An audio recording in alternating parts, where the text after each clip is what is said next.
Bienvenidos al canal que dice la Escritura. Si amas la palabra de Dios y quieres profundizar en su mensaje, este canal es para ti. Aquí exploramos las Escrituras con claridad y pasión, descubriendo juntos lo que Dios nos quiere decir. Suscríbete y activa la campanita para no perderte ningún estudio, reflexión o enseñanza. Si este video te bendice, compártelo con otros para que más personas conozcan la verdad de la palabra. ¿Qué dice la Escritura? Descúbrelo con nosotros. Saludos, Dios les bendiga. Estaré hablando sobre la verdad del Dios verdadero. Nosotros sabemos que el Hijo de Dios vino con una misión. El propósito fue darnos conocimiento para que conozcamos al verdadero, lo cual es equivalente que no es falso, sino que es veraz. Dios se había revelado como el Dios verdadero y único Dios, Jeremías 10, 10 al 12. El verdadero Dios es el creador de todas las cosas visibles e invisibles, sean tronos, sean dominios, sean principados, sean potestades, todo fue creado por Él y para Él. De manera que Dios habló y se reveló de muchas maneras. Pero ahora al final de los tiempos se reveló en Hijo, Hebreos 1, 1 y 2. La revelación final para poder conocer al Dios verdadero, es traída por Jesucristo. El conocimiento que nos trajo Jesús, es el conocimiento amplio y total del verdadero Dios. Lo que nos indica es que no solamente es un conocimiento sino una relación de que estamos en el verdadero. Esto es que tenemos relación con el verdadero que equivale a experimentar, disfrutar y poseerle. Es decir que el Dios que es objetivo llega a ser verdadero en nuestras vidas y experiencia. Estar en el Dios verdadero es estar en su Hijo Jesucristo. Esto es un conocimiento más amplio. Estar en el verdadero equivale a estar en su Hijo, o esto indica que estamos en el verdadero por virtud de estar en su Hijo. Ya estamos en el verdadero en su Hijo Jesucristo. Estar en Cristo es estar en el verdadero. Y de esto ser así estamos en el verdadero Dios y gozamos de la vida eterna. El hecho de que negar que Jesús es el Cristo equivalga a negar al Padre y al Hijo, conlleva el pensamiento de que Jesús, Cristo y el Padre son uno.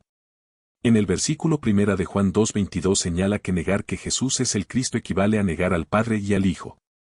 Aquí Juan considera que Jesús, Cristo y el Padre son uno. Ciertamente Jesús y Cristo son uno, pero si negamos que Jesús es el Cristo, estaremos negando al Padre y al Hijo.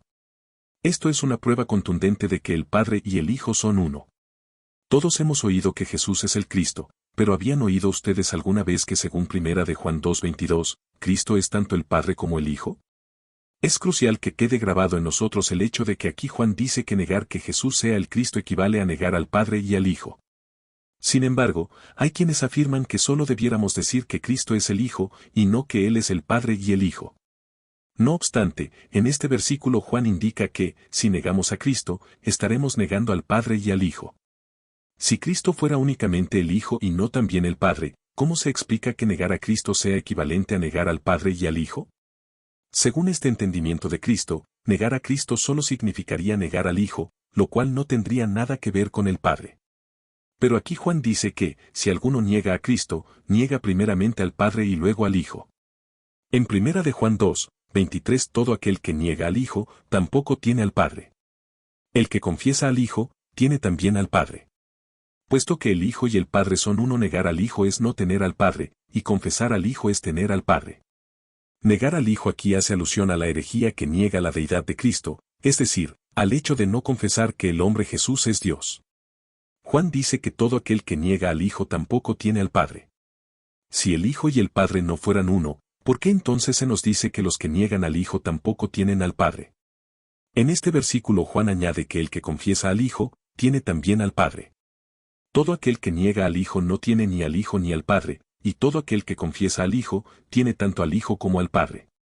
Este versículo nos da a entender que el Hijo y el Padre son inseparables. Puesto que el Padre y el Hijo son uno, no podemos separar al Hijo del Padre ni al Padre del Hijo. Presten atención a las palabras tampoco y también que aparecen en el versículo 23.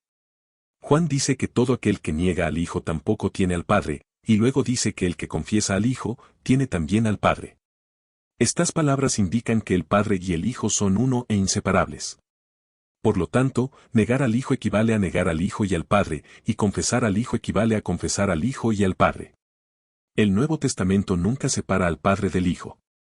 Especialmente en el Evangelio de Juan, vemos que el Hijo siempre es uno con el Padre. El Hijo vino en el nombre del Padre, Juan 5:43.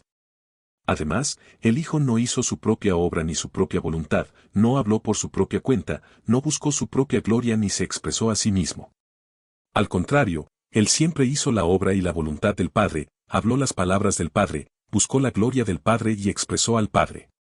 El Hijo era uno con el Padre y no podía separarse del Padre, ni tampoco el Padre podía separarse del Hijo.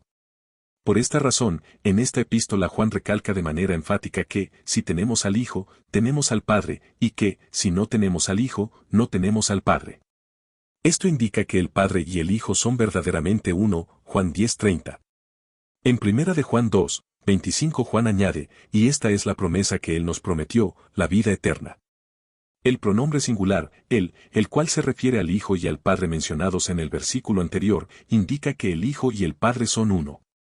En lo que se refiere a nuestra experiencia de la vida divina, el Hijo, el Padre, son uno.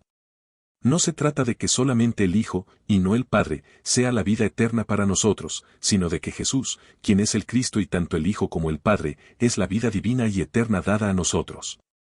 En Mateo 28 versículo 19 el Señor Jesús dio el siguiente mandato a sus discípulos: por tanto, id y haced discípulos a todas las naciones, bautizándolos en el nombre del Padre, y del Hijo, y del Espíritu Santo.